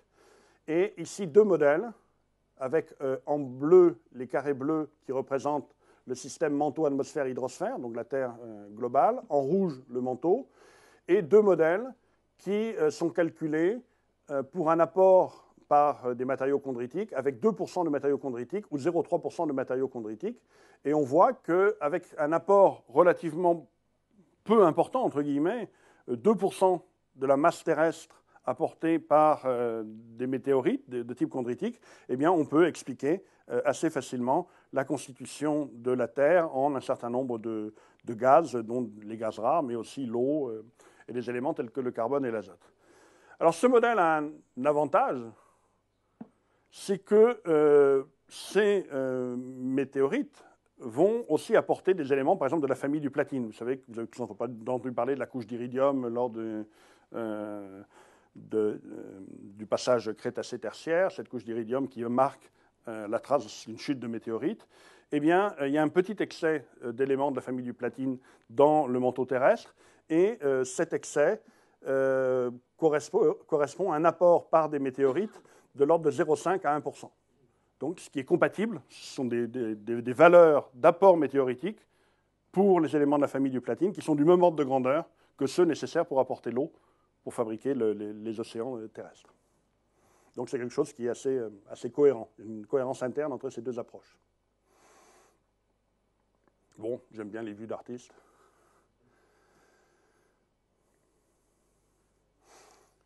Alors, selon les modèles, là, je vais vous représenter les données de Daniele Pinti. C'est quelque chose qui s'est produit très tôt aussi dans l'histoire, juste à la fin de la création ou immédiatement après la création de la Terre. Et ce que montre ce modèle de Daniele Pinti considère donc qu'il y a eu un impact important, probablement l'impact de formation de la Lune à 4,5 milliards d'années. Donc une partie des silicates ont été vaporisés, ainsi que l'eau et le CO2. Donc c'est après l'événement du vernis tardif. Et ça va engendrer, les silicates vont rapidement condenser, et ça va engendrer une atmosphère donc, constituée d'eau et de CO2. Et très rapidement, l'eau, au cours du refroidissement de la Terre, vous voyez, une centaine de millions d'années après, va se condenser et venir, donc on va avoir un super déluge qui a duré, je me rappelle, enfin qui a duré, l'ordre de grandeur et de temps est assez court, hein, c'est je crois de l'ordre d'un millier d'années pour faire tomber toute l'eau à la surface de la Terre. Et donc cette eau qui était dans un état initial vaporisée dans l'atmosphère se condense et tombe à la surface de la Terre. Alors qu'est-ce qu'on peut dire de cette eau? Donc là je vais encore faire une excursion dans l'Archéen. Et je vais faire une incursion aussi dans ce sur quoi travaille Manon, je crois, sur les schertes. Donc voilà ici un scherte qui est un scherte de Marble Bar en Australie à 3,4 milliards d'années. Et comme ça a été montré hier après-midi, eh bien, on a deux façons d'essayer d'aborder la température de l'océan. C'est de mesurer soit les isotopes de l'oxygène, soit les isotopes du silicium. Et on a une bonne cohérence entre les deux systèmes. Et ça nous amène à la limite archéen-AD1 à des températures de l'eau qui sont des températures élevées de 70-75 degrés. Alors vous avez peut-être vu que c'est quelque chose qui est pas mal discuté. Il y a eu un article qui est sorti en janvier dernier là-dessus qui dit bon, le problème c'est que ce n'est pas nécessairement la température de l'océan que l'on mesure, mais la température du système hydrothermal ou d'une partie du système hydrothermal et de l'océan. Donc il y a une discussion là-dessus. Il n'y a pas une discussion sur la valeur des températures qui sont obtenues, mais sur la signification. Est-ce que ces schertes se formant essentiellement dans des systèmes hydrothermaux, est-ce que la température que l'on mesure est la température du système hydrothermal ou au contraire la température globale de l'océan? Et dans cet article qui est sorti donc au mois de janvier, les gens disent bon, on a des températures qui sont plutôt de l'ordre de 45 degrés ou quelque chose comme ça. Donc une température un peu plus faible. On peut aussi essayer de connaître la composition de cet océan en regardant les inclusions fluides. Donc les minéraux, quand ils poussent, ils vont piéger une partie de l'eau. Et par exemple, on retrouve ici, dans une de ces inclusions que vous avez ici, on va retrouver des cristaux de sel, de la vapeur et puis de l'eau salée qui vont être piégés. Donc on peut essayer de recalculer la composition de l'océan. Et voilà ici, pour un certain nombre d'ions, la composition de l'océan actuel en vert et en rouge la composition de l'océan à la fin de l'Archéen. Et on s'aperçoit que ces compositions sont à peu près semblables, sauf pour SO4. Mais SO4 provient d'une réaction entre des sulfures et de l'oxygène, qui va libérer du SO4 qui va pouvoir partir vers l'océan. Mais s'il n'y avait pas d'oxygène dans l'atmosphère, cette réaction ne pouvait pas se produire, d'où le déficit de SO4 qui est mesuré. Et puis, il y a une différence au niveau du calcium et du strontium qui est interprétée comme une différence de pH entre l'océan actuel et l'océan à la fin de l'Archéen. quoi qu'il en soit, il apparaît que la température de ces océans et la composition de ces océans la température était élevée et la composition pas radicalement différente de la composition actuelle. Et ça, c'est quelque chose qui est un petit peu surprenant, parce que si on regarde maintenant les conditions de surface sur la Terre ADN, et en particulier la chaleur qui pouvait être apportée par le Soleil, eh bien, on a ce qu'on appelle le paradoxe du Soleil froid, c'est-à-dire que, voilà ici, en fonction du temps, l'évolution de la luminosité par rapport à la luminosité actuelle d'étoiles de type de masse solaire, 1,05 masse solaire et 0,95 masse solaire, eh bien, on s'aperçoit que pour le Soleil, donc une masse solaire, au moment de la formation du système solaire, la production, la luminosité et donc la production d'énergie était beaucoup plus faible qu'aujourd'hui. Et, je suis parti un peu loin.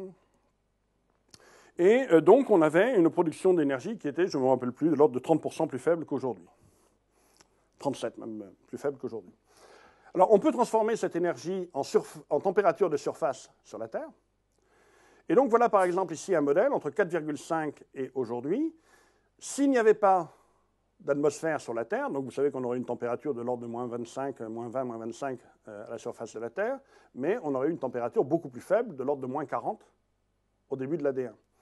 Si l'atmosphère terrestre avait été une atmosphère semblable à l'atmosphère actuelle, eh bien, au début de l'AD1, on aurait eu des températures de surface de l'ordre de moins 20, moins 25. C'est-à-dire que globalement, on s'attendrait à trouver à l'AD1 et aussi à l'Archéen une Terre complètement gelée, avec des températures moyennes de surface de l'ordre de moins 20, moins 25, on s'attendrait à trouver une Terre complètement gelée. Or, ça n'est pas le cas. On n'a pas de traces à l'Archéen de glaciation globale. On a des évidences de température de l'océan qui sont discutées, certes, mais qui sont des températures élevées. Tout ça, ça ne va pas dans le sens d'une Terre globalement gelée. Donc, la conclusion qu'on peut tirer de ça, c'est que, très certainement, la composition de l'atmosphère n'était pas la même composition qu'actuellement, et qu'il y avait des gaz à effet de serre qui étaient beaucoup plus importants et qui jouaient un rôle beaucoup plus important qu'aujourd'hui. De telle sorte que la surface de la Terre n'ait pas été gelée de façon globale et durable, ni à l'AD1 ni à l'Archéen. Donc ça, c'est quelque chose qui est important. C'est donc, normalement, si on se réfère simplement à la production d'énergie par le Soleil, on aurait dû avoir une Terre gelée jusqu'à à peu près, vous voyez, avec une atmosphère actuelle, jusqu'à à peu près 2 milliards d'années. C'est-à-dire que tout l'AD1 et tout l'Archéen auraient dû être globalement gelés. Or, ça n'a pas été le cas. Donc, il y avait un rôle beaucoup plus important joué par les gaz à effet de serre, donc essentiellement, probablement, CO2 et CH4. Alors, je reprends le modèle de Daniele Pinti. Donc, on va se mettre après que l'eau se soit condensée. Et vous voyez que si on considère que tous les carbonates que l'on connaît actuellement à la surface de la Terre étaient sous forme de CO2 dans l'atmosphère, on aboutit à des pressions de CO2 selon les modèles qui vont entre 40 et 210 bars. Ce sont des pressions absolument gigantesques, même beaucoup plus importantes que ce qu'il y avait à la surface ce qu'il y a actuellement à la surface de Vénus. Et petit à petit, ce CO2 atmosphérique a réagi, donc d'abord a été en partie dissous dans l'océan, a réagi avec des ions genre calcium et autres, et a été piégé dans les carbonates, donc sédimenté au fond des océans, et éventuellement réintroduit dans le manteau via les phénomènes de subduction, etc. Mais donc, l'idée que je voudrais faire passer, c'est que normalement, si on s'en réfère tout bêtement au Soleil, on aurait dû avoir une Terre complètement gelée, complètement froide. Or, ça n'a pas été le cas. On a de très bons arguments pour dire que ça n'a pas été le cas. Et le meilleur moyen d'expliquer le fait que cette Terre a été chaude malgré un Soleil froid, c'est de considérer un effet de serre beaucoup plus important. Alors j'en arrive à la fin. Et ça va rejoindre donc la question qui m'a été posée tout à l'heure. C'est que quand on regarde la Lune, ça doit être la face cachée, ça y est, je l'ai, de la Lune, on s'aperçoit que, bon, elle a été fortement bombardée fortement affectée par des impacts météoritiques. Si on regarde Mercure, c'est aussi le cas. Si on prend des satellites, des planètes géantes, bon voilà, Callisto, c'est pareil, la surface est abondamment cratérisée. Et même si on prend des petits astéroïdes, là j'ai mis une photo de Eros, eh bien on s'aperçoit que là aussi, même sur les petits astéroïdes, il y a des impacts qui peuvent être des impacts très grands, il y a des impacts tout petits, mais tous ces objets qui n'ont pas de tectonique des plaques qui auraient pu effacer la surface, cet enregistrement à la surface de la planète, tous ces objets-là ont subi un fort bombardement, enfin, de forts et intenses chocs météoritiques. J'arrête avec Eros. Alors, comment on peut essayer de retrouver la trace de ce bombardement? Alors, l'idéal, effectivement, c'est d'avoir une planète qui n'a pas de tectonique des plaques. Si vous regardez la Lune, on va trouver des cratères simples. Donc, voilà ici un petit cratère, il fait 7 km. Donc, il y a juste le trou puis le rebord du cratère. Si on prend des cratères un petit peu plus grands, on va trouver au centre un pic central. Ici, c'est le cratère de Tycho, où on a un pic central au cœur du cratère. Si on prend des cratères encore plus grands, eh bien, on va trouver non seulement un pic central, mais on va trouver des anneaux, un anneau à l'intérieur du cratère.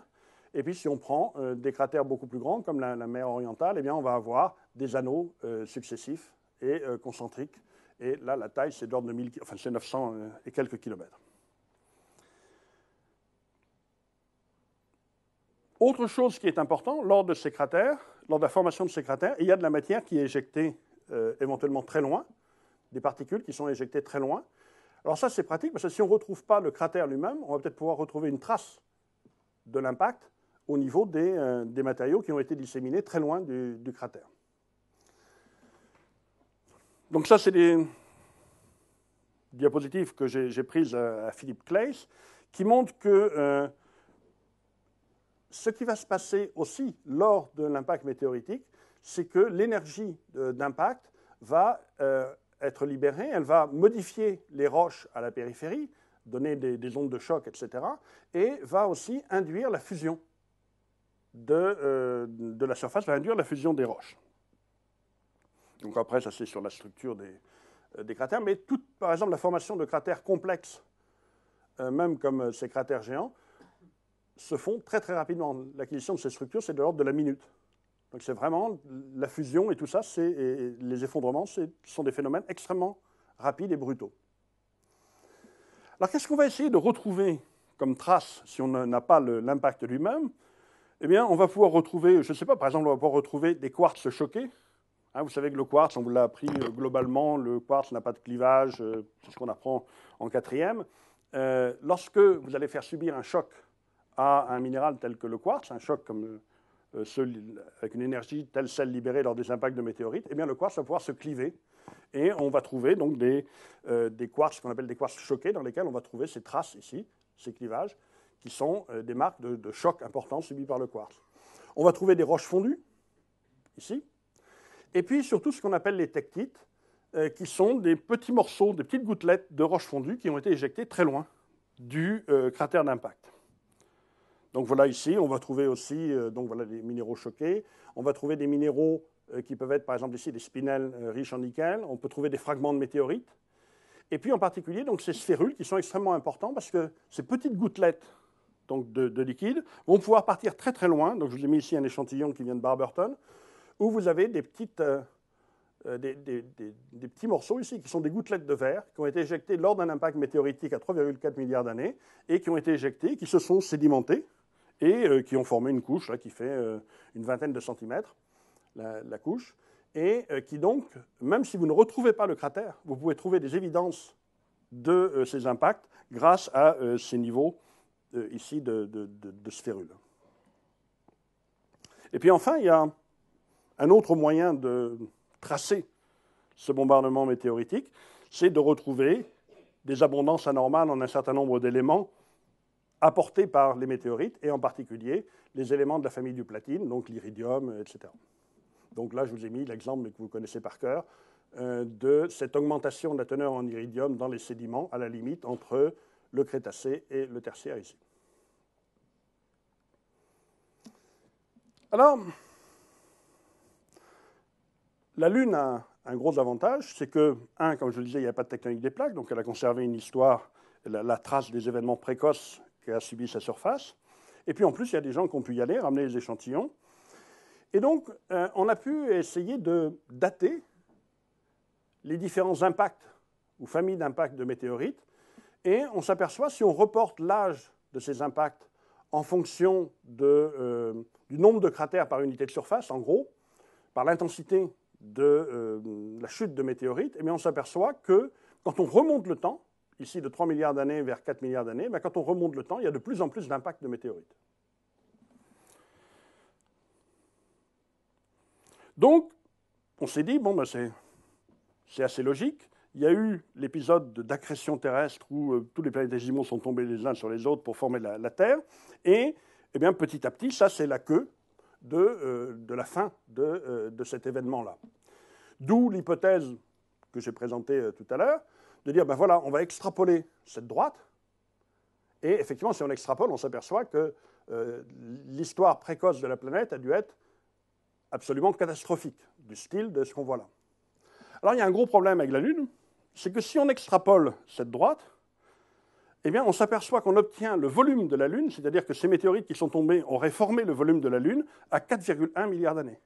Ce qui revient à dire que si on extrapole cette droite, la Lune s'est formée à 4,1 milliards d'années. Or, on sait que c'est complètement faux, qu'elle s'est formée bien, bien longtemps avant.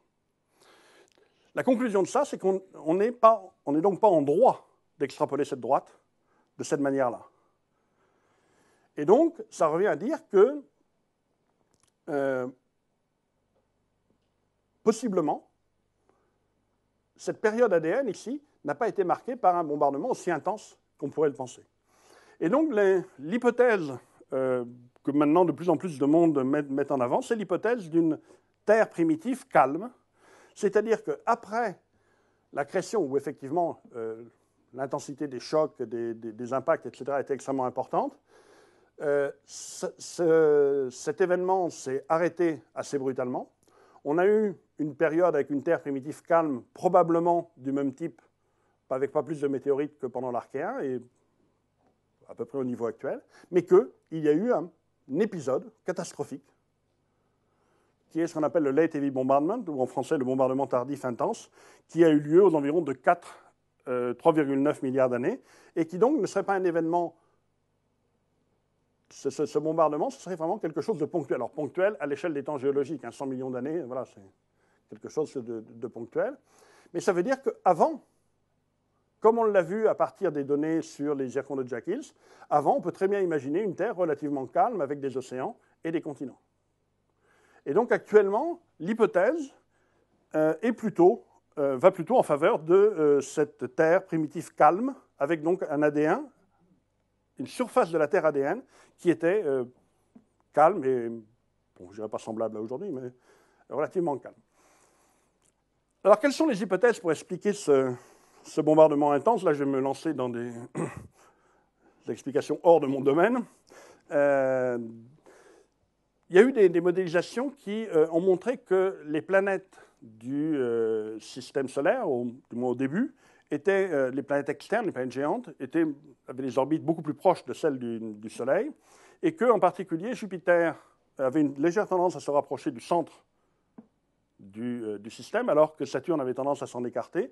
Et il y a un moment où elles sont rentrées en résonance 2, et à ce moment-là, ce qui s'est passé, c'est que les planètes les plus externes, telles que... Alors, ce serait peut-être mieux si je pouvais passer la suivante. Voilà. Donc, on avait un système qui était un système comme ça, avec Jupiter qui se rapproche un peu du centre, Saturne qui s'en éloigne.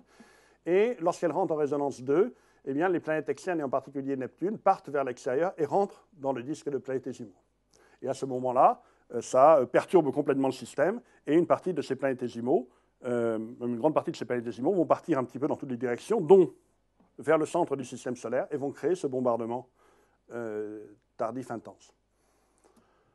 Alors, je vous ai mis là une modélisation qui a été faite par l'école de Nice, hein, c'est Morbidelli, je crois, qui a fait ça, où on voit donc l'orbite de Jupiter, Saturne, Uranus, Neptune, ces planétésimaux.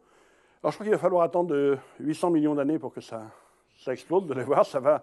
Donc, l'échelle ne permet pas de voir les mouvements relatifs de Jupiter et Saturne, mais à partir du moment où ça va rentrer en résonance 2, ça va créer une perturbation extrêmement forte du système. Ça me permet de me reposer aussi.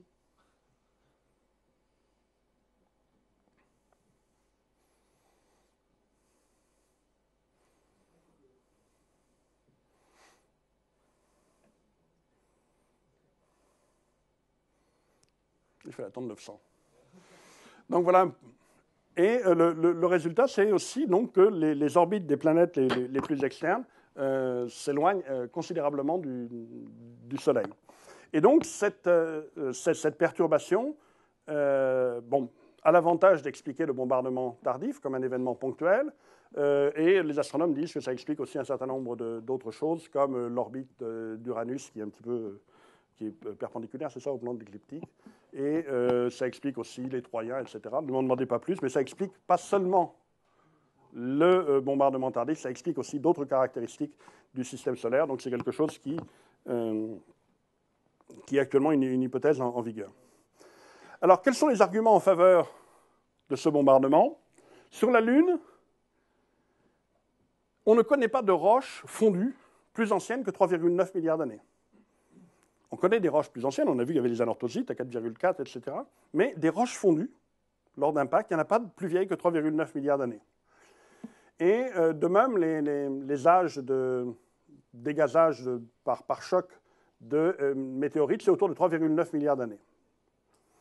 Ensuite, sur la Lune, on a vu qu'il y avait des croûtes, il y avait les anorthosites qui sont préservées, elles ont 4,45 milliards d'années. Et si effectivement il y avait eu un bombardement extrêmement intense à la surface de la Lune pendant près de 600 millions d'années, ben, ces croûtes auraient été complètement déchiquetées, détruites, fondues, etc. Et on ne devrait pas les retrouver. Donc ça, c'est quelque chose qui est aussi un argument en faveur d'un événement ponctuel pour le bombardement. On n'a pas de contamination importante en éléments sidérophiles, donc platine, hein, c'est les éléments du groupe du platine, iridium, etc., dans la croûte lunaire. S'il y avait eu des météorites à tomber pendant 600 millions d'années, on devrait trouver énormément de platinoïdes à la surface de la Lune. On ne connaît pas de cratère plus vieux que 4 milliards d'années.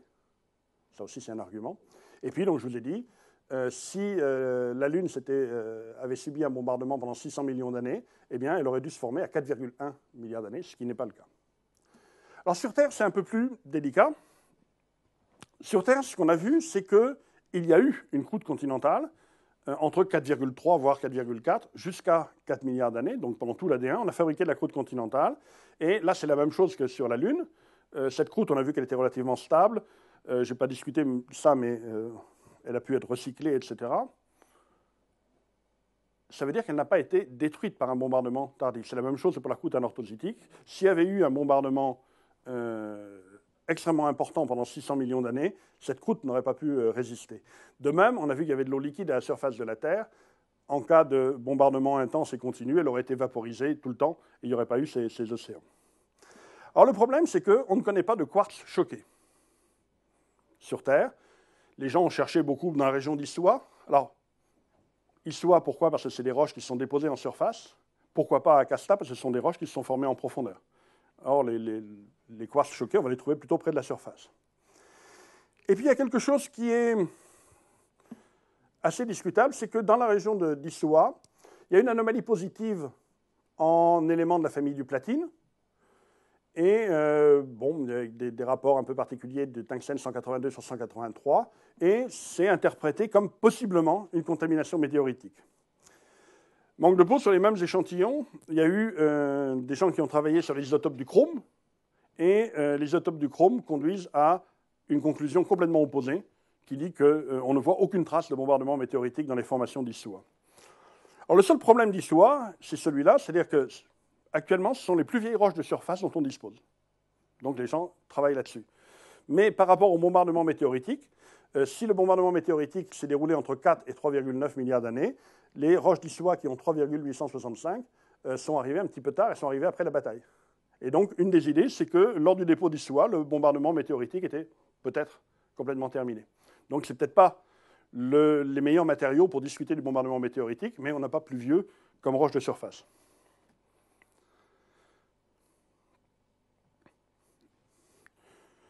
Bien, je ne sais pas pourquoi j'ai remis ça. Cette fois-ci, je vous promets que c'est la dernière diapo. Si on regarde maintenant ces différentes périodes de l'AD1, l'AD1 précoce, jusqu'à 4,4 milliards d'années, c'est l'océan magmatique, c'est la formation la différenciation du noyau, océan magmatique, etc. Il est assez difficile d'imaginer que la vie ait pu apparaître à ce moment-là sur Terre. Hein, même pour la chimie prébiotique, je ne pense pas qu'un océan magmatique soit la condition idéale pour réaliser la chimie prébiotique et faire apparaître la vie. En revanche, à l'ADN tardif, entre 4,4 et 4 milliards d'années, on a vu qu'il y avait de la croûte continentale, qu'il y avait des océans, d'eau liquide, que la Terre était pas gelée, etc. Et donc les conditions étaient favorables à l'apparition de la vie, à la chimie prébiotique et à l'apparition de la vie. Alors je n'ai pas dit que la vie existait. Ça, on n'en a strictement aucune idée. Enfin, moi, en tout cas, j'en ai absolument aucune idée. Mais les conditions, possiblement, permettaient l'apparition de la vie. Ensuite, à l'Archéen, bon, ça va être, je pense, discuté tout à l'heure, mais à l'Archéen, disons, il y avait des continents, une tectonique des plaques, peut-être pas la tectonique des plaques, mais une tectonique des plaques, il y avait des océans. Les conditions étaient favorables non seulement à l'apparition, mais à l'évolution de la vie. Alors, juste la chose, le point d'interrogation, c'est le bombardement tardif intense. Est-ce que, si la vie a existé à l'ADN tardif, eh bien, si la vie a existé, est-ce que ce bombardement météoritique intense a été suffisamment intense pour stériliser intégralement la surface de la planète? Ou bien, est-ce qu'il n'a pas été suffisamment intense et que si la vie était apparue à l'ADN, elle a pu se poursuivre au-delà? Alors ça a tout un tas d'implications, c'est-à-dire que si on considère que la vie est apparue à l'ADN et que le bombardement météoritique a été suffisamment intense pour la détruire intégralement, ça veut dire qu'elle est réapparue après. Et donc que la vie est quelque chose de relativement banal qui peut, si les conditions sont favorables, apparaître, on la détruit, on la fait réapparaître après, c'est quelque chose de relativement banal. En revanche, l'interrogation reste totale si la vie a passé, si elle a commencé à l'ADN, et si elle a passé le bombardement météoritique intense. Bon, voilà, ça veut dire qu'elle est apparue une fois, et on ne peut pas répondre à la question de est-ce que c'est banal ou au contraire est-ce que c'est exceptionnel. Alors juste un élément de discussion, c'est qu'il y a beaucoup de gens maintenant qui pensent que ce bombardement tardif n'a pas été suffisamment violent pour vaporiser intégralement l'eau de la planète, éventuellement localement, mais pas intégralement, et probablement pas suffisamment fort pour détruire totalement la vie. Et en plus, vous savez que maintenant, on a découvert des cellules vivantes dans des roches à plusieurs kilomètres de profondeur, et ça, s'il y avait des êtres vivants dans ces conditions-là, elles ont certainement plus facilement résisté au bombardement tardif que des êtres vivants qui auraient vécu en surface. Voilà ce que je vous avais promis, la fin.